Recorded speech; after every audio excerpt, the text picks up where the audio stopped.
আসসালামু আলাইকুম। ঘুঘু পাখি যে এত সুন্দর শিকারী হয় তা আগে জানা ছিল না। আজকে আপনাদের মাঝে অন্যরকম একটা ভিডিও নিয়ে আসলাম।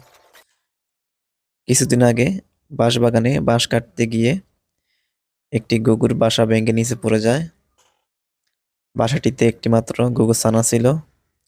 দেখতে অনেক সুন্দর দেখতে পাচ্ছেন, কিন্তু বাসাটি ভেঙে যাওয়ার কারণে অনেক মায়া হয়েছিল। তারপর কি করব চিন্তা করে দেখলাম ঘুঘু পাখিটি যদি এখানে রাখে যাই হয়তো অনেক কিছু নষ্ট করে ফেলতে পারে বা পিঁপড়া বা অন্য কিছু ধ্বংস করে ফেলতে পারে। এজন্য বাড়ির দিকে নিয়ে আসলাম। বাড়িতে নিয়ে একটি বাসা বানিয়ে বাসাতে ঘুঘু পাখিটি রাখলাম।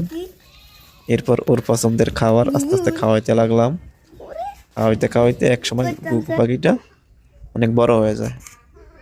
এই দেখতে পাচ্ছেন ঘুঘু পাখিটা এখন কত সুন্দর দেখা যাইতেছে। পাখনা উঠে গেছে, এখন উড়াল শিখে গেছে। এখন সে উড়ালও দিতে পারে, এখন সে নিজে নিজে খেতেও পারে। এ দেখেন কত সুন্দরভাবে খাইতেছে।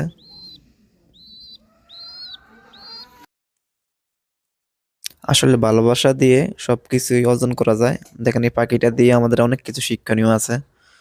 পাখিটাকে আদর যত্নে বড় করার কারণে এখন সে আমাকে ছেড়ে অন্য কোথাও যাইতেছে না।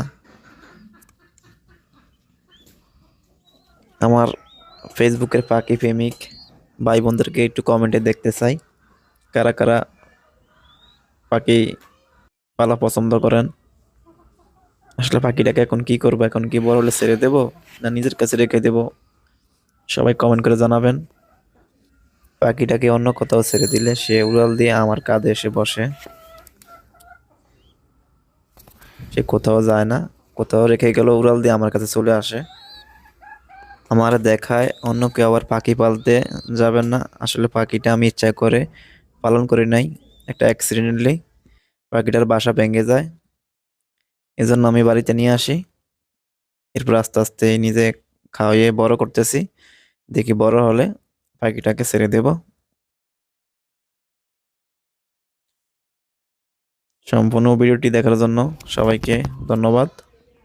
আর যারা যারা পাখি প্রেমী আছেন একটু কমেন্ট করে জানিয়ে যাবেন। ধন্যবাদ সবাইকে।